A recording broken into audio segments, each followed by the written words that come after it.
Hey there, you looking kinda cute. Don't forget to subscribe and check out my other socials for more. Enjoy. Hank woke up. He blinked away the remnants of sleep, his gaze falling on Winona's peaceful form beside him.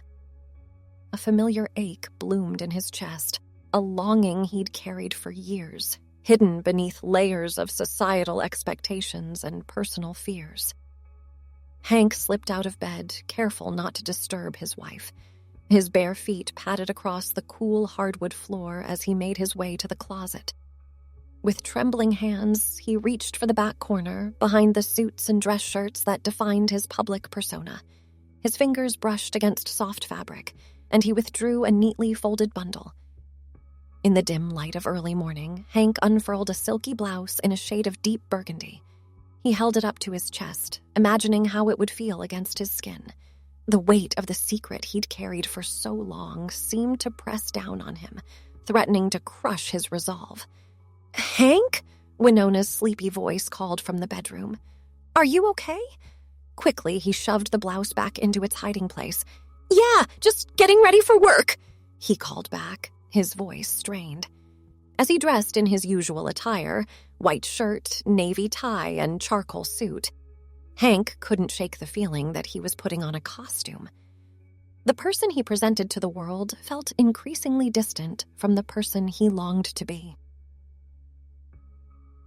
Throughout the day, Hank went through the motions of his job at the marketing firm. He led meetings, approved campaigns, and exchanged pleasantries with colleagues. But beneath the surface, his mind kept drifting to the hidden clothes in his closet and the freedom they represented. That evening, as Hank and Winona sat down to dinner, the weight of his secret felt unbearable. He pushed his food around his plate, barely able to eat. Winona reached across the table, her hand covering his. "What's wrong, honey? You've been so quiet lately." Hank met her concerned gaze, his heart pounding. I need to tell you something," he began, his voice barely above a whisper. Winona's brow furrowed. "You're scaring me, Hank. What is it?" He took a deep breath, steeling himself for what was to come. "I've been keeping something from you for a long time. Something about myself that I've been afraid to share." "Are you sick?" Winona asked, her voice tinged with worry. Hank shook his head. "No, it's not that. I have this desire, a need, really, to..." He paused, struggling to find the right words. "To dress in women's clothes." The silence that followed was deafening. Winona's hand slowly withdrew from his, and Hank felt a cold dread settle in his stomach. "What do you mean?" Winona finally asked, her voice carefully neutral. Hank swallowed hard. "I mean that sometimes I want to wear dresses and skirts, to put on makeup and feel beautiful.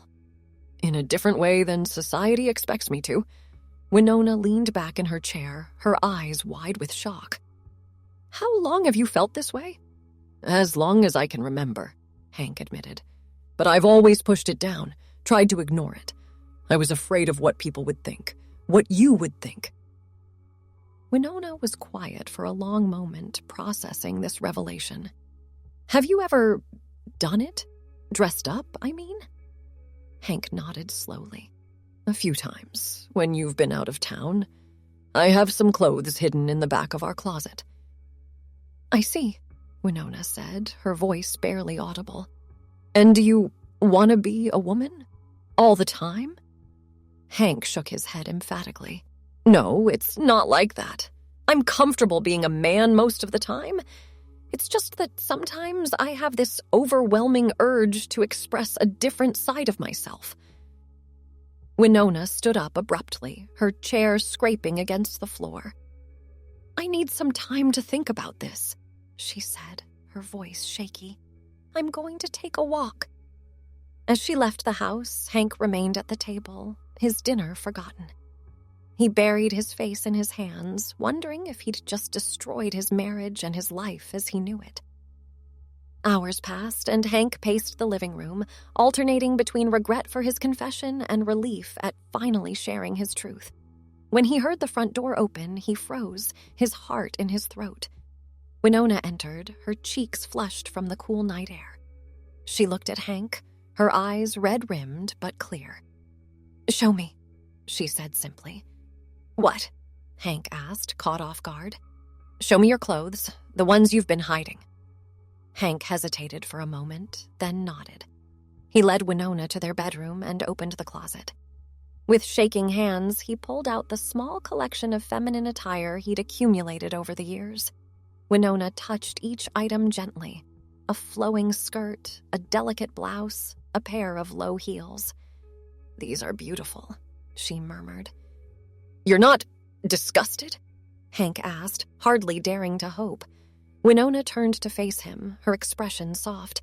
"I'm surprised, and I won't pretend this is easy for me to understand, but Hank, I love you, all of you, even the parts I didn't know existed until now." Tears welled up in Hank's eyes as relief washed over him. "I love you too," he choked out. "Thank you for listening, for trying to understand." Winona pulled him into a tight embrace. "We'll figure this out together," she whispered. "I promise." Over the next few weeks, Hank and Winona had many long, sometimes difficult conversations about his desire to cross-dress. Winona asked questions, trying to understand this aspect of her husband she'd never known. Hank, for his part, was as honest and open as he could be, explaining his feelings and reassuring Winona of his love for her. One evening, as they sat on the couch together, Winona turned to Hank with a determined look in her eye. "I want to see you," she said. "Dressed up, I mean, if you're comfortable with that." Hank's heart raced at the suggestion. "Are you sure?" Winona nodded. "I think it would help me understand better. And I want to see this side of you." With nervous excitement, Hank retreated to the bedroom. He carefully applied makeup, slipped into a knee-length black dress, and stepped into a pair of modest heels. Looking in the mirror, he saw a reflection of himself he'd only ever glimpsed in secret moments. Taking a deep breath, he walked back to the living room. Winona's eyes widened as she took in the sight of her husband transformed. "You look different," she said softly. "But still you." Hank smiled tentatively. "How do you feel?"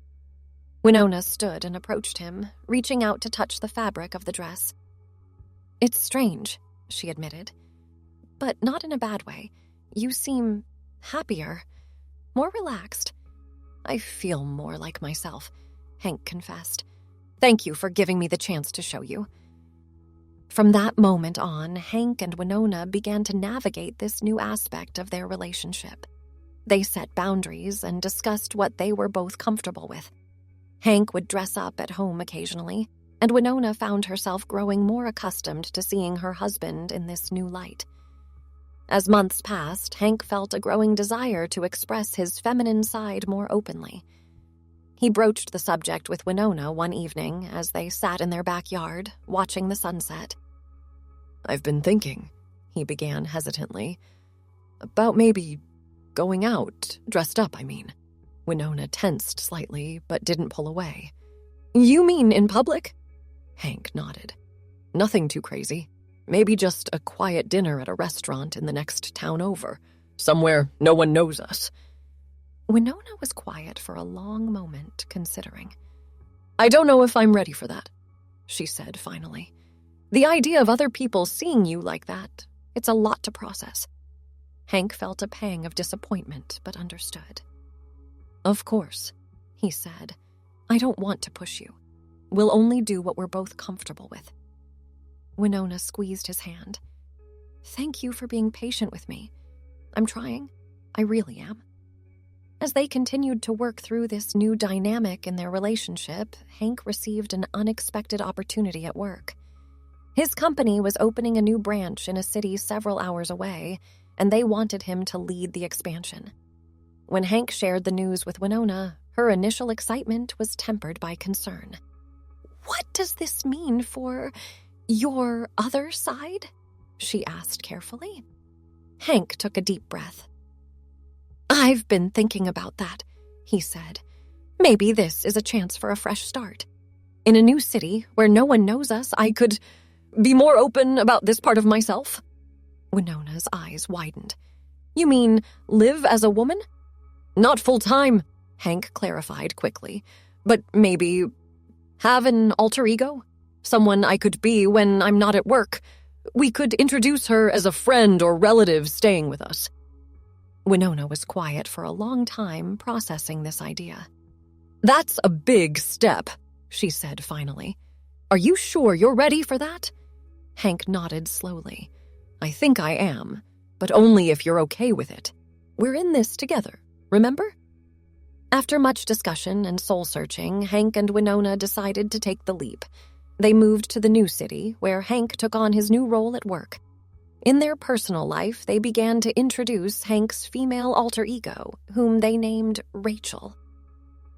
Rachel emerged slowly at first, a neighbor they'd invite over for dinner, a friend they'd mention in passing.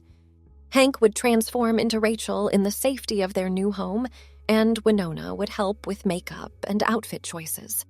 As Rachel became more confident, she began to venture out into the world. A trip to the grocery store, a walk in the park, a movie night with new friends.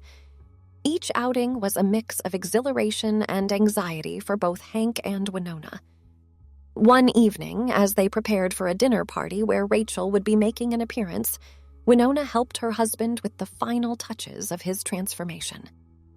You know, Winona said as she adjusted Rachel's auburn wig, I never thought I'd be doing this. But seeing you so happy, it makes it all worth it. Rachel smiled, her eyes shining with emotion. I couldn't do this without you, she said softly. Your support means everything to me. As they left for the party, Hank marveled at how far they'd come. From a hidden secret to a shared journey, he and Winona had faced this challenge together. And while there were still hurdles to overcome and adjustments to make, they were facing the future hand in hand. The dinner party was at the home of a couple they'd met shortly after moving to the city. Mark and Elena had quickly become friends, and this would be the first time they'd meet Rachel. As Winona rang the doorbell, she gave Rachel's hand a reassuring squeeze. Elena answered the door, her face lighting up with a warm smile. Winona! And you must be Rachel, she said, embracing them both. We're so glad you could make it. Come in. Come in. As they entered the house, Rachel felt a mix of nervousness and excitement. She smoothed down her emerald green dress, a favorite that hugged her body. Winona had helped her choose it, along with the delicate silver necklace that adorned her neck. Mark appeared from the kitchen, wiping his hands on a dish towel. Welcome, dinner's almost ready. Can I get you ladies something to drink? The evening progressed smoothly, filled with laughter and easy conversation. Rachel found herself relaxing, enjoying the freedom of being herself in this new social setting. She caught Winona's eye across the table and saw a mix of pride and love in her wife's gaze. As they were finishing dessert, Elena leaned in conspiratorially. So, Rachel, you simply must tell me where you got that dress. It's absolutely stunning on you. Rachel felt a moment of panic, realizing she hadn't prepared a backstory for her wardrobe. Winona smoothly interjected, Oh, we found it at that little boutique downtown. You know, the one with the blue awning? Elena nodded enthusiastically, and the conversation moved on. Later, as they were saying their goodbyes, Mark and Elena insisted they all get together again soon. On the drive home, Rachel let out a long breath. That went well, didn't it? She asked, a hint of wonder in her voice. Winona reached over and squeezed her hand. It went wonderfully. You were amazing, honey. As the weeks passed, Rachel became a more frequent presence in their lives. She joined a book club, took yoga classes, and even volunteered at the local animal shelter. Hank continued to excel at work, keeping his two lives carefully separated. One Saturday afternoon, Rachel was at the shelter, cleaning out cat cages and refilling water bowls. She chatted easily with the other volunteers, feeling a sense of belonging she'd never experienced before. As she was preparing to leave, one of the shelter coordinators approached her. Rachel, I wanted to thank you for all your hard work. We're having a fundraiser next month, and I was wondering if you'd be interested in helping to organize it. Rachel felt a surge of excitement at the prospect of taking on a more involved role. "I'd love to," she said without hesitation. "Just let me know what you need me to do." That evening, as Hank recounted the day's events to Winona, he couldn't keep the excitement from his voice. "It feels like I'm really making a difference, you know? Like Rachel has a purpose beyond just being an outlet for me." Winona smiled, but Hank noticed a flicker of something in her eyes. "That's wonderful, honey. I'm happy for you. Is everything okay?" Hank asked, sensing her hesitation. Winona sighed. "It's just, sometimes I worry about how much Rachel is becoming a part of our lives. I love seeing you happy, but I miss us, the way things used to be." Hank felt a pang of guilt. He'd been so caught up in the freedom of being Rachel that he hadn't considered how it might be affecting Winona. "I'm sorry," he said softly. "I never meant to make you feel left out or neglected." "I know you didn't," Winona assured him, "and I don't want you to give up being Rachel. I just think we need to find a balance." They spent the next few hours talking, really talking about their feelings and concerns. They agreed to set aside specific Hank and Winona time where Rachel would be put away, and they could focus on their relationship as husband and wife. As they worked to find this new equilibrium, life continued to evolve. Hank's career flourished, and he was offered a promotion that would require even more responsibility at work. Rachel's involvement in the community grew, with the shelter fundraiser being a resounding success. One evening, as Hank was working late at the office, he received a call from a panicked Winona. "Honey, your parents just called. They're in town unexpectedly and want to have dinner with us tomorrow night." Hank felt his stomach drop. His parents had no idea about Rachel, and he wasn't sure he was ready to tell them. "What did you say?" he asked, his voice tight with anxiety. "I told them we'd love to see them," Winona replied. "I didn't know what else to do. They're only here for one night." Hank ran a hand through his hair, his mind racing. Okay, we can handle this. I'll just, be Hank for the evening. It'll be fine." But as he said the words, he felt a sense of unease. The idea of completely suppressing Rachel, even for one night, felt increasingly difficult. She had become such an integral part of who he was. The next evening, as they prepared for his parents' arrival, Hank found himself struggling. He stood in front of the mirror, adjusting his tie, but all he could see was Rachel longing to emerge. Winona came up behind him, wrapping her arms around his waist. "You okay?" she asked softly. Hank met her eyes in the reflection. "I don't know if I can do this," he admitted. "Pretend that Rachel doesn't exist. It feels wrong." Winona turned him to face her. "Then don't," she said simply. "Maybe it's time to tell them the truth." Hank's eyes widened. "Are you sure? That's a big step." Winona nodded. "It is, but you're their child, Hank. Rachel is part of you. If they love you, they'll find a way to understand." As the doorbell rang, Hank took a deep breath. "Okay," he said, squeezing Winona's hand. "Let's do this." They greeted Hank's parents, exchanging hugs and pleasantries. As they settled in the living room, Hank could feel the weight of his secret pressing down on him. "Mom, Dad," he began, his voice shaky. "There's something I need to tell you." His parents exchanged concerned glances. "What is it, son?" his father asked. Hank looked to Winona, who nodded encouragingly. I'm not just Hank," he said slowly.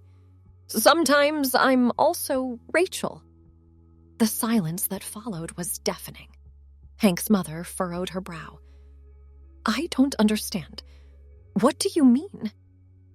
Taking a deep breath, Hank explained about his desire to cross-dress, about Rachel, and about the life they'd built in this new city. His parents listened in stunned silence, their expressions a mix of confusion and concern. When he finished, his father spoke first. "This is a lot to take in, son. I can't pretend I understand it all." "I know," Hank said softly. "I don't expect you to right away, but I hope you can try. Rachel is a part of me, a part I've hidden for too long. His mother reached out and took his hand. We love you, Hank. That hasn't changed. We just need some time to process this.